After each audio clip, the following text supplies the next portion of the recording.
이 이야기가 누군가에게 작은 힘이 되길 바란다면 구독과 좋아요가 큰 응원이 됩니다.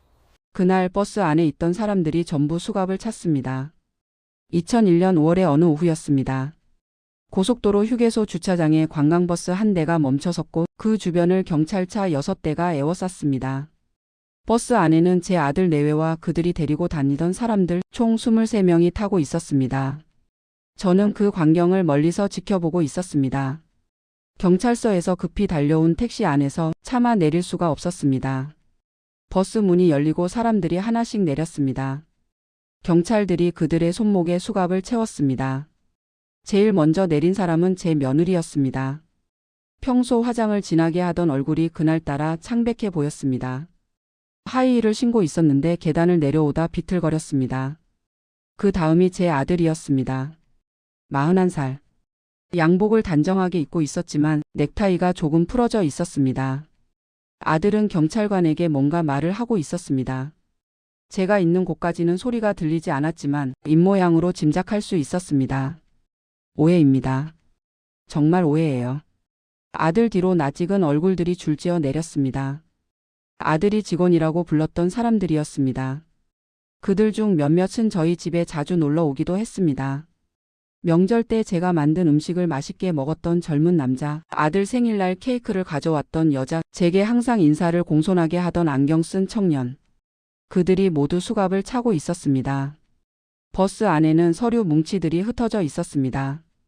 경찰들이 그것을 하나하나 비닐봉지에 담았습니다. 노트북 2대, 도장이 든 가방, 명함 상자들도 압수되었습니다. 그 중에는 제 이름이 새겨진 도장도 있었습니다. 택시 기사가 물었습니다. 거기 아시는 분이라도 계세요? 저는 고개를 저었습니다. 아니, 저을 수가 없었습니다. 버스가 출발한 건 그날 아침 9시였습니다. 아들은 제게 말했습니다. 어머니, 오늘 직원들이랑 야유회 다녀올게요. 저녁쯤 들어올 거예요. 저는 그저 잘 다녀오라고 했습니다. 김밥을 싸줄까 물었지만 아들은 괜찮다고 손을 저었습니다. 그게 마지막이었습니다. 아들이 제 집 현관문을 자유롭게 열고 나간 마지막 날이었습니다. 경찰이 저희 집으로 전화를 건 건 오후 2시였습니다. 혹시 댁 아드님 김호우 씨 어머니십니까? 네, 라고 대답하는 순간 제 인생이 완전히 바뀌었습니다. 지금 당장 오후 경찰서로 와주셔야겠습니다. 아드님이 사기 혐의로 긴급 체포되었습니다. 전화를 끊고도 한참을 멍하니 서 있었습니다. 무슨 말인지 이해가 되지 않았습니다. 사기라니. 우리 아들이요? 저는 황급히 택시를 타고 경찰서로 향했습니다. 하지만 경찰서가 아니라 고속도로 휴게소로 가야 한다는 연락이 다시 왔습니다. 도주 중이던 차량을 오후 휴게소에서 검거했습니다. 도주. 그 단어가 귓전을 맴돌았습니다. 휴게소에 도착했을 때는 이미 모든 게 끝나 있었습니다. 23명 전원이 경찰차에 나뉘어 실렸습니다. 저는 아들과 눈이 마주쳤습니다. 경찰차 뒷좌석에 앉아있던 아들이 잠깐 고개를 돌려 저를 봤습니다. 그 눈빛을 평생 잊을 수가 없습니다. 미안함도 후회도 아니었습니다. 그냥 텅 비어 있었습니다. 경찰차가 출발했습니다. 버스도 견인차에 실려 어디론가 사라졌습니다. 휴게소는 다시 조용해졌습니다. 다른 사람들은 커피를 마시고 화장실에 가고 아무 일 없었던 것처럼 일상을 이어갔습니다. 저만 그 자리에 남았습니다. 택시 기사가 다시 물었습니다. 어디로 모실까요? 저는 한참을 생각했습니다. 집으로 가야 할까요? 하지만 그 집이 아직 제 집일까요? 그날 이후로 저는 23년 전에 샀던 그 아파트를 주차장에서 올려다보며 살고 있습니다. 차 안에서요. 1978년 12월이었습니다. 저희 가족이 그 아파트로 이사를 간 날입니다. 새로 지어진 아파트였습니다. 페인트 냄새가 복도에 가득했고 창문을 열면 시멘트 가루가 날렸습니다. 하지만 저는 행복했습니다. 남편과 저는 26살에 결혼했습니다. 신혼집은 단칸방이었습니다. 화장실도 부엌도 밖에 있었고 겨울이면 수도가 얼어서 물을 길어 와야 했습니다. 그렇게 15년을 살았습니다. 남편은 건설 현장에서 일했습니다. 아침 6시에 나가서 밤 8시에 들어왔습니다. 일요일에도 나가는 날이 많았습니다. 저는 남의 집 청소를 했습니다. 아들이 학교 가고 나면 동네를 돌아다니며 하루에 3집씩 청소를 했습니다. 손이 거칠어졌습니다. 겨울이면 손등이 갈라져서 피가 났습니다. 반창고를 붙이고 고무장갑을 끼고 일했습니다. 그렇게 모은 돈이었습니다. 통장을 2개 만들었습니다. 하나는 생활비 통장, 하나는 집 장만 통장. 생활비 통장은 늘 바닥이 보였지만 집 장만 통장만큼은 절대 손대지 않았습니다. 명절에도 친척 집에 빈손으로 갔습니다. 아들 학용품도 중고로 샀습니다. 저는 옷을 10년 넘게 같은 걸 입었습니다. 남편이 가끔 미안해했습니다. 이렇게까지 안 해도 되는데. 저는 괜찮다고 했습니다. 정말 괜찮았습니다. 우리 집이 생긴다는 생각만으로도 아침에 눈을 뜨는 게 기쁠 정도였으니까요. 1977년 가을이었습니다. 남편이 퇴근하고 들어오더니 말했습니다. 여보, 잠실에 새 아파트가 들어선대요. 분양 신청해 볼까요? 저는 그날 밤 한숨도 자지 못했습니다. 통장 잔액을 계산했습니다. 부족한 금액을 다시 계산했습니다. 대출을 받으면 될까? 이자는 얼마나 될까? 종이에 숫자를 적었다 지웠다 반복했습니다. 남편도 잠을 못 잤습니다. 옆에서 뒤척이는 소리가 계속 들렸습니다. 다음 날 새벽 남편과 저는 분양 사무소 앞에 줄을 섰습니다. 새벽 4시였는데도 이미 사람들이 많았습니다. 추운 날씨였습니다. 입김이 하얗게 나왔습니다. 남편이 자기 외투를 벗어서 제 어깨에 덮어줬습니다. 곧 우리 집이 생길 거예요. 남편이 작게 말했습니다. 저는 고개를 끄덕였습니다. 그리고 1년 후 정말로 우리 집이 생겼습니다. 입주일 아침 저희는 이삿짐도 없이 먼저 그 집에 들어갔습니다. 텅 빈 거실에 서서 한참을 아무 말도 하지 못했습니다. 남편이 창문을 열었습니다. 15층이었습니다. 서울이 한눈에 내려다 보였습니다. 여보, 저기 봐요. 우리 동네가 저기 보여요. 남편이 손가락으로 가리켰습니다. 우리가 15년 동안 살았던 단칸방 동네가 저 멀리 작게 보였습니다. 저는 눈물이 났습니다. 남편도 울었습니다. 둘이서 한참을 창가에 서서 그냥 밖을 바라봤습니다. 아들이 학교 끝나고 왔습니다. 12살이었습니다. 현관문을 열고 들어서더니 거실을 이리저리 뛰어다녔습니다. 엄마, 우리 집 진짜 넓다. 내 방도 있어? 네, 내 방도 있어. 저는 아들을 안아줬습니다. 그날 저녁 저희는 바닥에 신문지를 깔고 앉아서 김밥을 먹었습니다. 이삿짐은 다음 날 들어올 예정이었지만 그 집에서 자고 싶었습니다. 이불도 없이 외투를 덮고 잤습니다. 하지만 그날 밤만큼 따뜻한 밤이 없었습니다. 제 옆에 남편이 누워 있었고 건너방에서 아들의 잠꼬대 소리가 들렸습니다. 우리 집이었습니다. 우리 이름으로 된 집. 23년 후 저는 그 집 주차장에 있는 차 안에서 잠들게 될 줄 그땐 몰랐습니다. 아들이 사업을 시작한 건 1995년이었습니다. 30살이 되던 해였습니다. 대학을 졸업하고 회사에 다니다가 갑자기 사표를 냈습니다. 엄마, 저 사업할래요. 무슨 사업이냐고 물었습니다. 관광버스요. 요즘 해외여행 못 가는 어르신들 국내 여행 많이 다니시잖아요. 남편은 반대했습니다. 안정적인 직장을 두고 왜 모험을 하냐고, 사업이 얼마나 어려운지 아냐고 물었습니다. 하지만 아들은 이미 마음을 정한 것 같았습니다. 아버지, 저 이대로 평생 월급쟁이로 살고 싶지 않아요. 제 사업하고 싶어요. 결국 저희가 허락했습니다. 아들이 대출을 받아서 중고버스 한 대를 샀습니다. 25인승짜리 작은 버스였습니다. 낡았지만 엔진은 멀쩡했습니다. 아들이 직접 버스를 운전했습니다. 새벽에 나가서 어르신들을 태우고 설악산, 속리산, 내장산을 다녔습니다. 처음 몇 달은 힘들어 보였습니다. 손님이 적어서 적자가 났습니다. 아들이 밤늦게 들어와서 식탁에 앉아 한숨을 쉬는 날이 많았습니다. 하지만 포기하지 않았습니다. 전단지를 직접 만들어서 동네마다 돌렸습니다. 경로당을 찾아다니며 인사를 했습니다. 어르신들 한 분 한 분께 명함을 드렸습니다. 그러다 입소문이 나기 시작했습니다. 김 사장 버스는 친절하대요. 점심도 맛있는 대로 데려가 준대요. 손님이 조금씩 늘었습니다. 한 달에 서너 팀이던 게 6팀, 8팀으로 늘어났습니다. 아들이 웃는 날이 많아졌습니다. 1997년 봄이었습니다. 아들이 여자친구를 데리고 왔습니다. 며느리가 될 사람이었습니다. 처음 본 순간 저는 조금 놀랐습니다. 화장이 진했고 옷차림이 화려했습니다. 저희 같은 평범한 집안과는 분위기가 달랐습니다. 하지만 아들이 좋아하는 게 보였습니다. 엄마, 이 사람이 사업 많이 도와줬어요. 홍보도 하고 손님 관리도 하고. 며느리가 될 사람이 말했습니다. 어머님, 저희 앞으로 더 크게 할 거예요. 버스도 더 사고 직원도 뽑고요. 목소리에 자신감이 넘쳤습니다. 그해 가을에 결혼했습니다. 저희 집에서 작은 잔치를 열었습니다. 신혼집은 따로 얻지 않고 저희 집에서 함께 살기로 했습니다. 남편은 조금 불편해했습니다. 며느리가 아침에 늦게 일어나고 집안일을 잘 안 하는 게 마음에 안 들었나 봅니다. 하지만 저는 괜찮다고 했습니다. 젊은 사람들이니까 이해해야 한다고. 1998년 아들이 버스를 한 대 더 샀습니다. 기사를 고용했습니다. 첫 직원이었습니다. 사무실도 얻었습니다. 작은 상가 건물 2층에 있는 10평짜리 사무실이었습니다. 간판을 달았습니다. 오관광.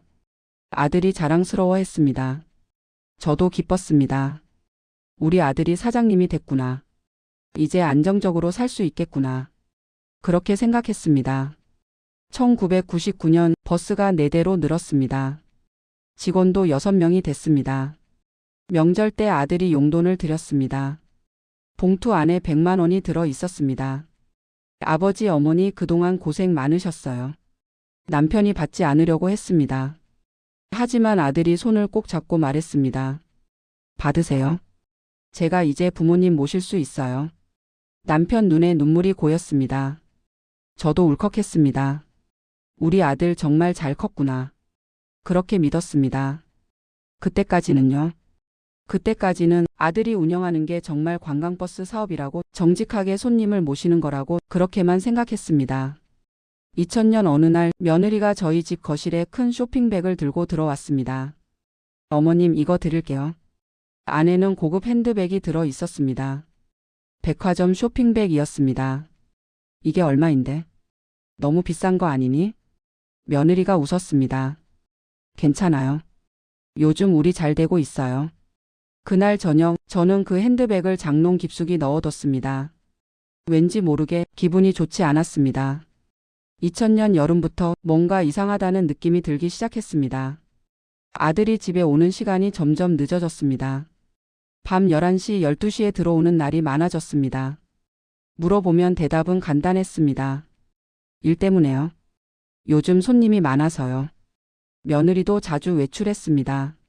아침에 나가서 저녁 늦게 들어왔습니다. 전화가 자주 걸려왔습니다. 집 전화로 아들 휴대폰으로 하루에도 몇 번씩 전화벨이 울렸습니다.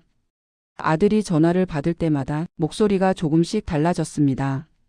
어떤 때는 공손하게, 어떤 때는 급하게, 어떤 때는 작은 목소리로 방으로 들어가서 문을 닫고 통화했습니다. 남편이 불편해했습니다. 뭐 하는 일이길래 전화가 저렇게 많이 오냐. 아들에게 물어봤지만 명확한 대답은 없었습니다. 그냥 사업 때문이에요. 그해 가을 아들이 새 차를 샀습니다. 외제차였습니다.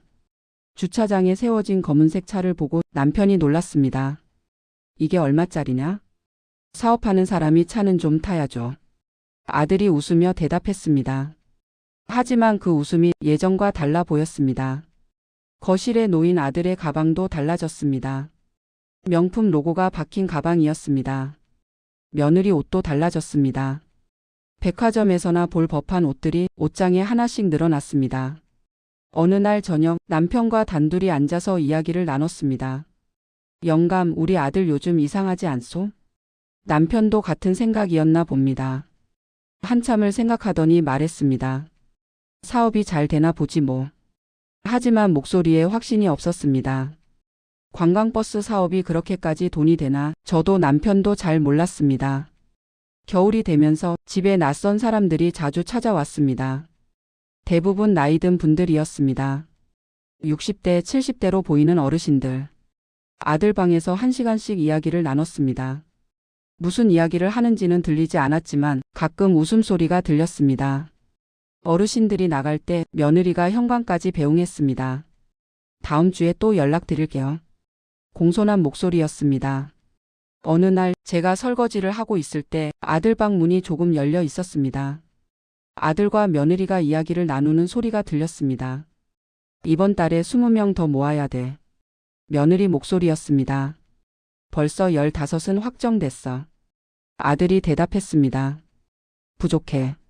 최소 30은 채워야 목표액 맞춰. 알아? 다음 주까지 채울게. 무슨 뜻인지 이해가 되지 않았습니다.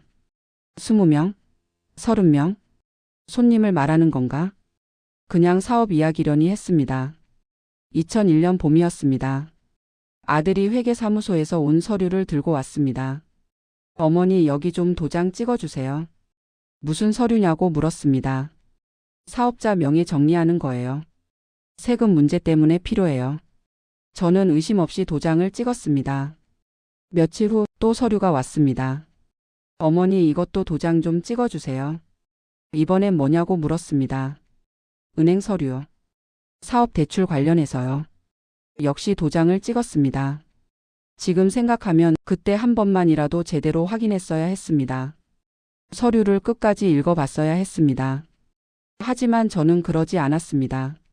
우리 아들이 무슨 나쁜 짓을 하겠어요. 사업하는데 필요한 거겠지. 그렇게만 생각했습니다. 어느 날 밤 남편이 잠들지 못하고 뒤척였습니다. 잠이 안 와요? 제가 물었습니다. 영감도 그런 생각 안 둬? 우리 아들 뭔가 숨기는 게 있는 것 같지 않소? 저는 대답하지 못했습니다.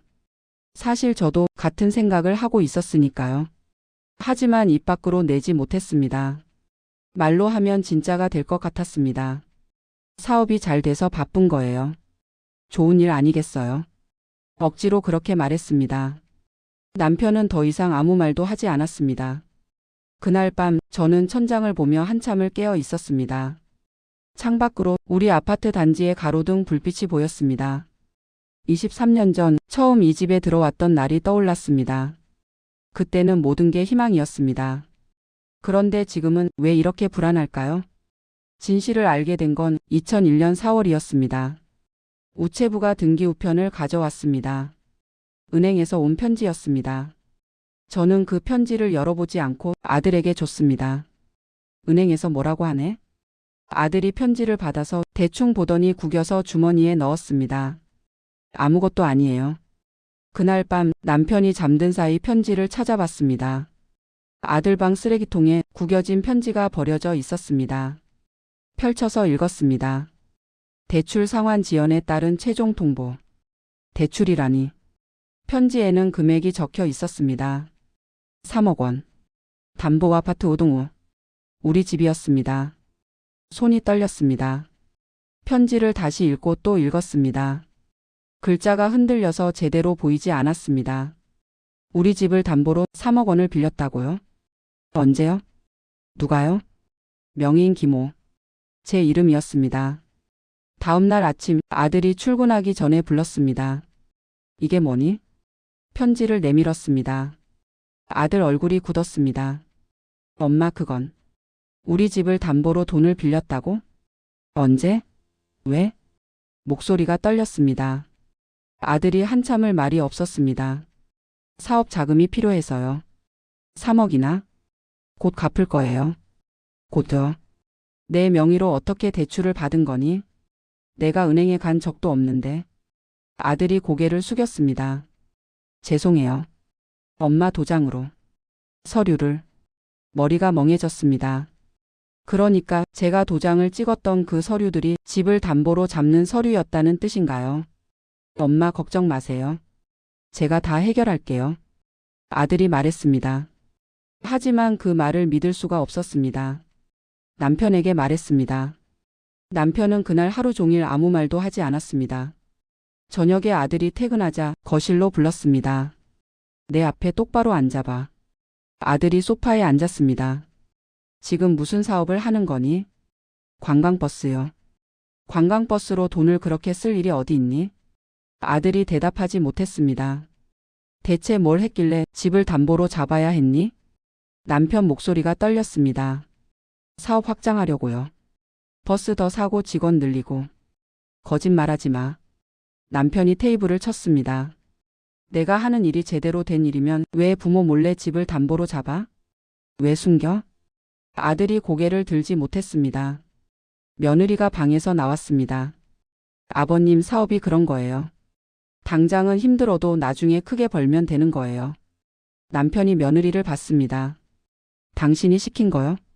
네? 우리 아들이 원래 이런 애가 아니었어. 당신 만나고 나서 달라졌어. 며느리 얼굴이 굳었습니다. 아버님 무슨 말씀을. 나가요. 당장. 남편이 소리쳤습니다. 아들이 급히 일어났습니다. 아버지 진정하세요. 넌 입 다물어. 그날 밤 집안이 난장판이 됐습니다. 남편과 아들이 소리를 지르고 며느리가 울었습니다. 저는 부엌에 앉아서 그 광경을 멍하니 바라봤습니다. 이게 우리 집인가? 23년 전 행복하게 입주했던 그 집이 맞나? 다음 날 아들이 은행 서류를 가져왔습니다. 이 돈 6개월 안에 다 갚을게요. 제가 장담해요. 하지만 6개월이 지나도 대출금은 그대로였습니다. 은행에서 연락이 계속 왔습니다. 처음엔 편지로, 나중엔 전화로 담당 직원이 집까지 찾아왔습니다. 아들은 그때마다 똑같은 말만 반복했습니다. 조금만 기다려주세요. 곧 갚을게요. 하지만 시간이 갈수록 상황은 악화됐습니다. 아들이 집에 오는 시간이 더 늦어졌습니다. 전화를 받을 때 목소리가 날카로워졌습니다. 며느리와 다투는 소리가 자주 들렸습니다. 어느 날 현관 초인종이 울렸습니다. 문을 열자 낯선 남자 2명이 서 있었습니다. 실례지만 김호우 씨 계신가요? 무슨 일이신지. 빚 독촉하러 왔습니다. 그 순간 모든 게 무너지는 소리가 들렸습니다. 그날 이후로 우리 집 앞에 사람들이 모여들기 시작했습니다. 처음엔 1~2명이었습니다. 나이든 여자분이 초인종을 눌렀습니다. 저 김호 사장님 계신가요? 아들은 없고 저만 있었습니다. 지금 안 계신데요? 그럼 언제 오시는지 아세요? 제가 돈을 맡겼거든요. 돈을 맡겼다고요? 무슨 돈을요? 투자금이요. 2천만 원. 2달 전에 이자 준다고 해서 맡겼는데 연락이 안 돼서요. 할머니 손이 떨리고 있었습니다. 그게 무슨 말씀이신지. 할머니가 가방에서 영수증을 꺼냈습니다. 거기에 아들 이름이 적혀 있었습니다. 그날 저녁 아들에게 따졌습니다. 사람들한테 돈을 받았다고? 무슨 돈이니? 아들이 대답을 피했습니다. 사업 투자금이에요. 관광버스 투자금이 왜 이렇게 많아? 오늘 오신 분만 2천만 원이라고 하던데. 걱정 마세요. 다 갚을 거예요. 하지만 다음 날 또 다른 사람이 왔습니다. 70대로 보이는 할아버지였습니다. 사장님 어디 계신가요? 전화를 해도 안 받으시네요. 무슨 일이신지. 제가 3천만 원 맡겼거든요. 3달 됐는데 이자도 안 주고 원금도 안 돌려주고. 할아버지 목소리가 떨렸습니다. 그게 제 노후 자금 전부였어요. 가슴이 내려앉았습니다. 그 다음 주 우리 집 앞에 사람들이 7명이나 모였습니다. 모두 60대 이상의 어르신들이었습니다. 사장님 나오세요. 우리 돈 돌려주세요. 아파트 주민들이 복도로 나와서 구경했습니다. 저는 방 안에 숨어서 밖을 내다볼 수밖에 없었습니다. 아들이 퇴근해서 돌아왔을 때 사람들이 우르르 몰려들었습니다. 사장님, 우리 돈은요? 약속하신 이자는요? 언제 돌려주실 건가요? 아들이 손을 들어 막았습니다. 죄송합니다. 조금만 시간을 주시면. 시간을 벌써 몇 달째 달라고 하세요. 한할머니가 소리쳤습니다. 제 돈 5천만 원이에요. 제 집 팔아서 만든 돈이라고요. 그날 밤 경찰이 왔습니다. 누군가 신고를 한 것 같았습니다. 경찰이 아들에게 물었습니다. 민원이 들어왔는데 사기 혐의가 있다고 하던데요.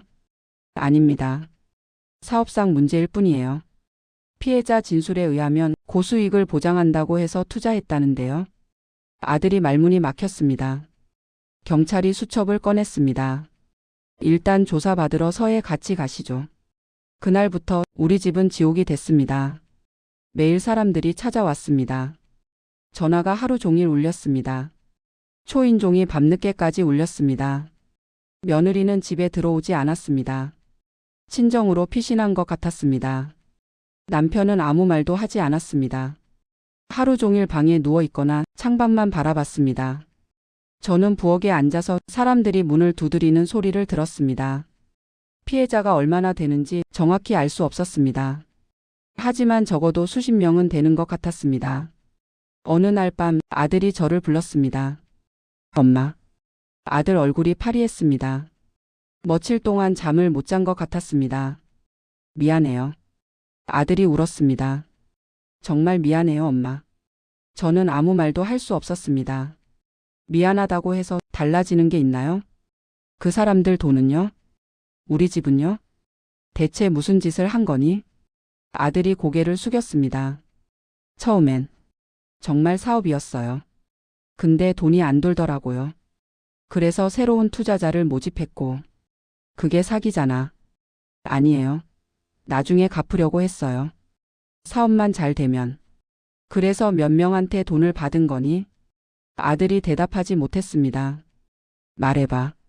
몇 명이니? 50명쯤요. 귀가 멍했습니다. 50명. 총 금액은 15억 정도. 그 순간 숨이 막혔습니다. 15억. 우리 아들이 50명한테 15억을 사기쳤다고요? 엄마 저 어떡하면 좋아요? 아들이 울먹이며 물었습니다. 저는 아들을 바라봤습니다. 30년 전 이 품에 안겼던 아기가 이제 범죄자가 되어 있었습니다. 2001년 5월 초였습니다. 아들이 갑자기 집안을 정리하기 시작했습니다. 서류를 태우고 컴퓨터를 치우고 전화번호를 바꿨습니다. 뭐 하는 거니? 물었지만 대답하지 않았습니다. 며느리가 다시 집으로 돌아왔습니다. 둘이 방에서 작은 목소리로 이야기를 나눴습니다. 문틈으로 소리가 새어 나왔습니다. 언제 출발해? 이번 주 안으로. 사람들 다 모았어? 응. 23명 확정. 무슨 이야기인지 알 수 없었습니다. 며칠 후 아들이 저를 불렀습니다. 엄마 잠깐 얘기 좀 해요. 거실에 앉았습니다. 엄마 저 며칠 동안 출장 갈 거예요. 출장? 응. 직원들이랑 워크숍 가요. 지금 이 상황에 무슨 워크숍이니? 그래도 직원들 사기 관리는 해야죠. 말이 되지 않았습니다. 하지만 아들 얼굴을 보니 더 이상 물어볼 수가 없었습니다. 눈빛이 이상했습니다. 초점이 없었습니다. 뭔가 포기한 사람의 눈빛 같았습니다. 5월 14일 아침이었습니다. 아들이 큰 가방을 들고 나왔습니다. 다녀올게요. 언제 들어오니? 2, 3일 후에요. 현관문이 닫혔습니다. 그게 마지막이었습니다. 우리 집 현관문을 아들이 자유롭게 여닫은 마지막 날이었습니다. 아들이 나간 지 몇 시간 후 낯선 번호로 전화가 걸려왔습니다. 받지 않았습니다. 또 걸려왔습니다. 이번엔 받았습니다. 여보세요? 혹시 김호 어머니십니까? 네. 저는 5호 경찰서 형사과입니다. 심장이 멎는 것 같았습니다. 지금 당장 경찰서로 와주셔야겠습니다. 무슨 일이? 아드님이 사기 혐의로 수배됐습니다. 그리고 현재 전화기 너머로 사이렌 소리가 들렸습니다. 현재 도주 중입니다. 도주. 그 단어가 귓전을 때렸습니다. 출장 간다고 했는데요. 출장이 아닙니다. 도주입니다. 차량 추적 중이니 어머님께서 혹시 전화를 끊었습니다. 손이 떨려서 전화기를 바닥에 떨어뜨렸습니다. 남편이 방에서 나왔습니다. 무슨 일이요? 저는 대답할 수가 없었습니다. 영감. 왜 그래요? 우리 아들이. 말이 나오지 않았습니다. 남편이 제 어깨를 잡았습니다. 무슨 일이요? 말을 해봐요. 도망갔대요. 남편 손에서 힘이 빠졌습니다. 뭐라고? 경찰서로 가야 한다고 했습니다. 하지만 몸이 움직이지 않았습니다. 1시간쯤 지났을까 다시 전화가 왔습니다. 고속도로 휴게소에서 검거했습니다. 오후 휴게소로 오실 수 있으십니까? 휴게소. 경찰서도 아니고 휴게소라고요? 택시를 탔습니다. 고속도로를 달리는 내내 창밖만 바라봤습니다. 나무들이 빠르게 지나갔습니다. 하늘이 흐렸습니다. 비가 올 것 같았습니다. 택시 기사가 물었습니다. 급하신 일이세요? 네. 휴게소에 누가 계세요? 아들이요. 그게 전부였습니다. 휴게소에 도착했을 때 경찰차들이 벌써 와 있었습니다. 관광버스 한 대가 휴게소 구석에 세워져 있었습니다. 아들이 운영하던 버스였습니다. 차 안에서 사람들이 하나씩 내리고 있었습니다. 모두 수갑을 차고 있었습니다. 23명. 아들이 말했던 그 숫자였습니다. 저는 그제서야 깨달았습니다. 워크숍이 아니었습니다. 직원들도 아니었습니다. 전부 공범이었습니다. 15억을 50명에게서 함께 사기친 사람들이었습니다. 그리고 함께 도망치려 했던 사람들이었습니다. 아들이 버스에서 내렸습니다. 경찰관 2명이 양옆에서 팔을 잡고 있었습니다. 손목에 수갑이 채워져 있었습니다. 아들이 저를 봤습니다. 눈이 마주쳤습니다.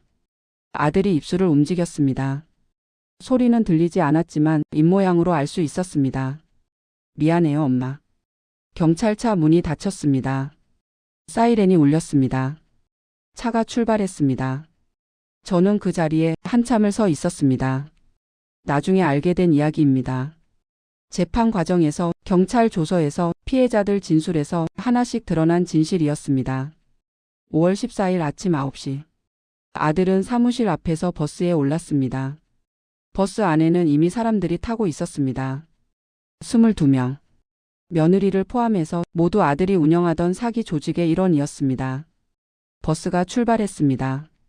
고속도로로 진입했습니다. 목적지는 부산이었습니다. 거기서 배를 타고 일본으로 도주할 계획이었습니다.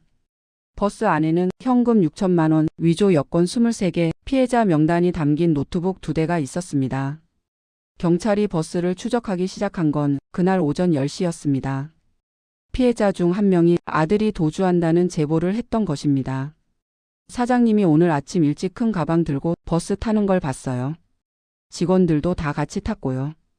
경찰은 즉시 버스 번호를 추적했습니다. 하이패스 기록, CCTV 영상, 목격자 진술로 버스의 위치를 좁혀갔습니다. 오전 11시 경찰은 버스가 부산 방향으로 가고 있다는 걸 확인했습니다. 추격팀이 출동했습니다. 버스 안에서 아들은 전화를 받고 있었습니다. 며느리가 옆에 앉아서 노트북으로 뭔가 지우고 있었습니다. 피해자 명단, 거래 내역, 송금 기록, 모든 증거를 삭제하는 중이었습니다. 뒷좌석에 앉은 사람들은 각자 가방을 정리하거나 창밖을 바라보고 있었습니다. 몇몇은 불안한 표정이었습니다. 한 젊은 남자가 물었습니다. 사장님, 정말 괜찮은 거 맞죠? 아들이 고개를 돌렸습니다. 걱정 마. 부산 가서 배만 타면 돼. 하지만 목소리가 떨리고 있었습니다. 정오쯤 버스가 휴게소에 진입했습니다. 화장실을 가려는 사람들이 있었기 때문입니다. 바로 그때 경찰차 6대가 휴게소로 들어왔습니다. 사이렌 소리가 울렸습니다. 버스 운전석에 앉아 있던 기사가 백미러로 경찰차를 봤습니다. 사장님. 목소리가 떨렸습니다. 아들이 뒤를 돌아봤습니다. 경찰차들이 버스를 에워싸고 있었습니다. 내려서 손들고 나오십시오. 확성기 소리가 울렸습니다. 버스 안이 조용해졌습니다. 23명 모두 아무 말도 하지 않았습니다. 며느리가 노트북을 껐습니다. 소용없다는 걸 안 것 같았습니다. 한 여자가 울기 시작했습니다. 어떻게. 아들이 자리에서 일어났습니다. 창밖을 봤습니다. 경찰관들이 방패를 들고 버스를 둘러싸고 있었습니다. 도망칠 곳이 없었습니다. 아들이 버스 문을 열었습니다. 계단을 내려갔습니다. 경찰관 2명이 다가왔습니다. 김호호 씨 맞습니까? 네. 사기 및 횡령 혐의로 긴급 체포합니다. 수갑이 채워졌습니다. 차가운 금속이 아들 손목을 조였습니다. 그 뒤로 22명이 줄지어 내렸습니다. 모두 수갑을 찼습니다. 며느리는 하이힐을 신고 있어서 계단을 내려오다 비틀거렸습니다. 젊은 남자들은 고개를 숙이고 있었습니다. 나이 든 여자는 계속 울고 있었습니다. 경찰이 버스 안을 수색했습니다. 가방 안에서 현금 뭉치가 나왔습니다. 만원권 6,000장. 노트북도 압수됐습니다. 위조 여권도 압수됐습니다. 서류 가방 안에서 제 도장이 나왔습니다. 집 담보 대출할 때 아들이 훔쳐간 도장이었습니다. 그걸 본 순간 경찰관이 한숨을 쉬었습니다. 부모님 도장까지. 아들이 고개를 숙였습니다. 경찰차에 실려갈 때 아들이 창밖을 봤습니다. 저를 찾는 것 같았습니다. 하지만 저는 택시 안에 숨어서 밖을 보고 있을 뿐이었습니다. 사이렌이 다시 울렸습니다. 경찰차 6대가 버스를 앞뒤로 호송하며 휴게소를 떠났습니다. 행선지는 경찰서였습니다. 그리고 그 다음은 법정이었습니다. 아들은 그날 이후 2년 동안 재판을 받았습니다. 결과는 징역 7년이었습니다. 함께 체포된 22명도 각각 3년에서 6년의 형을 받았습니다. 며느리는 5년이었습니다. 버스는 증거물로 압수됐다가 나중에 경매로 팔렸습니다. 15억은 돌아오지 않았습니다. 피해자들은 단 한 푼도 돌려받지 못했습니다. 그리고 우리 집은 2001년 가을 은행 경매로 넘어갔습니다. 2001년 11월 15일이었습니다. 경매 낙찰자가 정해진 날입니다. 법원에서 통지서가 왔습니다. 5아파트 5동호. 2001년 11월 30일까지 명도하시기 바랍니다. 명도. 집을 비우라는 뜻이었습니다. 남편은 그 통지서를 받고 하루 종일 말이 없었습니다. 저녁도 먹지 않았습니다. 그냥 소파에 앉아서 창밖만 바라봤습니다. 영감. 불러도 대답이 없었습니다. 우리 어떡하면 좋아요? 남편이 천천히 고개를 돌렸습니다. 눈이 충혈되어 있었습니다. 모르겠어. 그게 전부였습니다. 23년. 우리가 이 집에서 산 시간이었습니다. 1978년 겨울 새로 지어진 이 아파트로 이사 왔을 때 아들은 12살이었습니다. 거실을 뛰어다니며 우리 집 진짜 넓다. 고 소리치던 아이였습니다. 이제 그 아이는 교도소에 있었습니다. 그리고 우리는 그 집에서 쫓겨나야 했습니다. 짐을 쌌습니다. 거실에 있던 장롱, 안방에 있던 이불, 부엌에 있던 그릇들. 하나씩 박스에 담았습니다. 남편 옷을 개면서 눈물이 났습니다. 이 옷을 입고 얼마나 많은 날을 현장에서 일했을까. 이 돈으로 이 집을 샀는데 이제 이 집을 떠나야 한다니. 박스를 쌓았습니다. 거실 한쪽에 15개가 넘는 박스가 쌓였습니다. 23년 치짐이 고작 이것뿐이었습니다. 11월 29일 밤이었습니다. 이사 갈 곳이 없었습니다. 남편 형님 댁에 연락했지만 형수님이 난색을 표했습니다. 요즘 우리도 형편이 안 좋아서. 전화를 끊고 남편이 벽에 머리를 기댔습니다. 나 때문에 이렇게 됐어. 무슨 소리예요? 내가 아들을 잘못 키워서. 남편이 울었습니다. 60평생 남편이 우는 걸 처음 봤습니다. 영감. 미안하오. 정말 미안하오. 저도 울었습니다. 둘이서 거실 바닥에 앉아서 한참을 울었습니다. 11월 30일 새벽이었습니다. 잠을 잘 수가 없어서 일찍 일어났습니다. 창문을 열었습니다. 15층에서 내려다 보이는 서울 야경이었습니다. 23년 동안 매일 아침 이 창으로 이 풍경을 봤습니다. 이제 마지막이었습니다. 해가 떴습니다. 이사차가 왔습니다. 짐을 실었습니다. 박스 15개, 장롱 하나, 냉장고 하나. 그게 전부였습니다. 어디로 모실까요? 기사가 물었습니다. 남편이 대답하지 못했습니다. 일단 지하 창고로 옮겨주세요. 이 아파트 지하 창고요. 제가 대신 말했습니다. 짐을 내렸습니다. 아파트 지하 주차장 옆 창고에 우리 짐을 쌓았습니다. 기사가 떠났습니다. 남편과 저는 창고 앞에 서 있었습니다. 이제 어디로 갈까요? 남편이 물었습니다. 저는 대답할 수가 없었습니다. 그날 밤 우리는 찜질방에서 잤습니다. 이틀 후 남편이 쓰러졌습니다. 뇌출혈이었습니다. 병원에 입원했지만 의식을 회복하지 못했습니다. 한 달 후 남편이 세상을 떠났습니다. 2002년 1월이었습니다. 장례식장에 조문객이 거의 없었습니다. 친척들도 친구들도 대부분 연락을 끊은 상태였습니다. 아들이 일으킨 사건 때문이었습니다. 장례를 치르고 납골당해 남편을 모셨습니다. 그리고 저는 돌아갈 곳이 없었습니다. 형제들에게 연락했지만 모두 거절했습니다. 언니, 우리도 애들 키우느라 힘들어. 형님, 저희 집도 좁아서. 이해했습니다. 범죄자 어머니를 누가 받아주겠습니까? 복지관에 갔습니다. 쉼터를 소개받았습니다. 하지만 거기도 일주일밖에 못 있었습니다. 다른 사람들이 제 사정을 알고 나서 불편해했습니다. 저 사람 아들이 사기꾼이래. 속닥이는 소리가 들렸습니다. 2002년 2월 저는 주차장으로 갔습니다. 우리 아파트 지하 주차장. 23년 전 처음 차를 샀을 때 이 자리에 주차했었습니다. 그 차는 이미 폐차됐지만 낡은 중고차 한 대가 제 이름으로 아직 남아 있었습니다. 파란색 소형차였습니다. 뒷좌석을 접었습니다. 창고에서 이불을 가져왔습니다. 차 안에 펼쳤습니다. 그날부터 저는 이 차에서 살았습니다. 23년 전 우리가 살던 그 집, 바로 그 아파트 지하에서요. 2026년 1월입니다.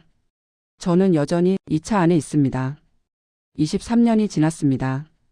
차는 더 낡았습니다. 페인트가 벗겨졌고 문짝이 삐걱거립니다. 하지만 움직일 필요는 없으니 상관없습니다. 아침이 되면 편의점에 갑니다. 신문을 삽니다. 1,000원입니다. 차로 돌아와서 앞좌석에 앉아 읽습니다. 점심때가 되면 햇빛 좋은 곳으로 나갑니다. 주차장 입구 쪽 햇살이 들어오는 자리입니다. 거기 화분이 몇 개 있습니다. 제가 키우는 것들입니다. 물을 주고 잎을 쓰다듬습니다. 말을 걸기도 합니다. 오늘은 날씨가 좋구나. 화분이 대답은 하지 않지만 괜찮습니다. 저녁이 되면 차로 돌아갑니다. 뒷좌석에 누워서 천장을 봅니다. 가끔 주민들이 지나갑니다. 저를 보고 고개를 돌립니다. 못 본 척합니다. 이해합니다. 누가 23년째 차에서 사는 노인을 편하게 대하겠습니까? 구청에서 사람이 옵니다. 복지 담당자라고 합니다. 할머니, 저희가 도와드릴게요. 임대주택 신청하시죠. 고개를 젓습니다. 나 같은 사람이 나랏돈 쓰면 안 돼요. 왜 그러세요? 당연히 받으셔야죠. 아니에요. 담당자가 한숨을 쉽니다. 동생분도 계시다면서요? 연락해 보시는 게 싫어요. 왜요? 부끄러워요. 담당자가 돌아갑니다. 다음 달에 또 옵니다. 같은 이야기를 반복합니다. 저는 같은 대답을 반복합니다. 어느 날 누군가 화분을 하나 갖다 놨습니다. 작은 화분이었습니다. 빨간 꽃이 피어 있었습니다. 메모가 붙어 있었습니다. 힘내세요. 누가 갖다 놨는지 모릅니다. 하지만 울컥했습니다.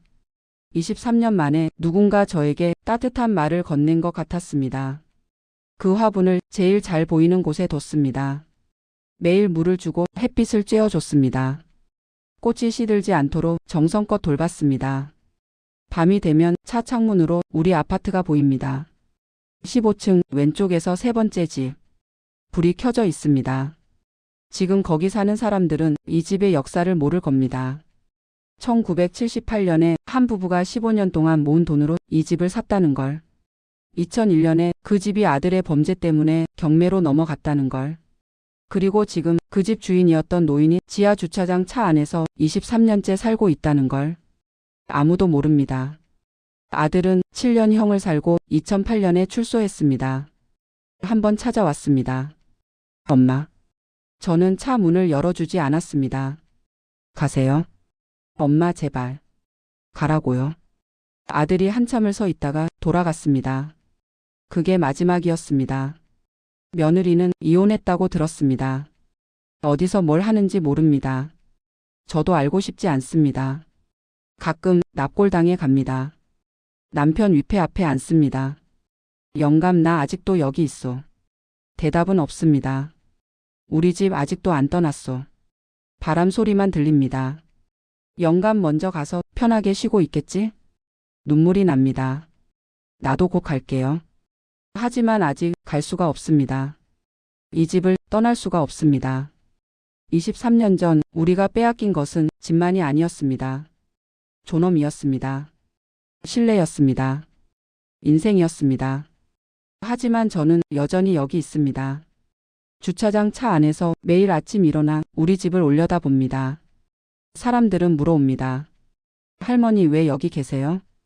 대답할 수 없습니다. 왜일까요? 복수인가요? 아니면 참회인가요? 혹은 그리움인가요? 저도 모르겠습니다. 다만 이것만은 압니다. 이 집은 여전히 제 집입니다. 법적으로는 아니지만 마음속으로는 여전히 제 집입니다. 남편과 제가 15년 동안 손에 피를 내가며 모은 돈으로 샀던 집입니다. 그 기억만큼은 아무도 빼앗을 수 없습니다. 그래서 저는 오늘도 여기 있습니다. 파란 차 안에서 낡은 이불을 덮고 우리 집을 바라보며 하루를 마무리합니다. 창밖으로 15층 불빛이 보입니다. 거기 살던 시간들이 한편의 꿈처럼 떠오릅니다. 23년이 지났지만 저는 아직 그 꿈에서 깨어나지 못했습니다. 어쩌면 평생 깨어나지 못할지도 모릅니다. 하지만 괜찮습니다. 이 꿈 속에서라도 우리 집은 여전히 우리 것이니까요. 차가운 바람이 불어옵니다. 이불을 더 끌어당깁니다. 눈을 감습니다. 내일도 아침이 되면 다시 일어날 겁니다. 신문을 사고 화분에 물을 주고 우리 집을 올려다볼 겁니다. 23년째 해온 일입니다. 그리고 아마 제가 이 세상을 떠나는 날까지 계속할 일입니다. 이것이 제 남은 인생입니다. 차 안에서의 긴 기다림입니다. 무엇을 기다리는지도 모른 채 그저 기다리는 시간입니다. 어쩌면 용서받을 날을 기다리는 것일지도 모릅니다. 아니면 끝나지 않을 속죄를 이어가는 것일지도 모릅니다. 잘 모르겠습니다. 다만 여기가 제가 있어야 할 곳이라는 건 그것만은 압니다. 주차장 차 안, 우리 집 아래. 영원히 돌아갈 수 없는 그 집을 올려다보며 남은 생을 보내는 곳. 여기가 저의 마지막 집입니다.